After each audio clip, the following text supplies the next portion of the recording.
السلام عليكم ورحمة الله. أهلا بيكم في فيديو جديد.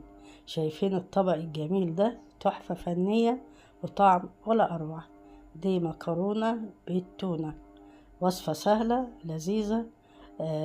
مفيش وقفة كتير في المطبخ، هتعجبكم بإذن الله. شايفين الألوان؟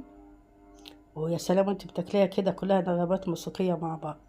والوقت قبل ما نقول على المقادير وطريقة التحضير، معاكم مجد عبد الرازق، مطبخ ماجي وجوجو، ويلا نبدأ.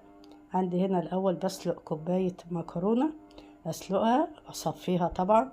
بعد كده هجيب كسرون أحط فيها مادة دهنية وبصلاية مقطعة، نقلب تقلبتين، بعد كده فصين توم ونقلب. بعد كده نحط التونة، أحط البهارات كمون فلفل أسود وملح وكزبرة ناشفة، لو حابين تحطوا بابريكا حطوا.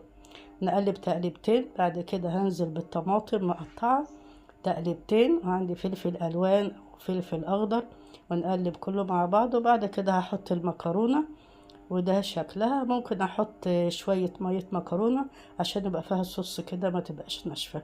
تمام. ودي كانت وصفة النهاردة، مكرونة بالتونة، وصفة لذيذة.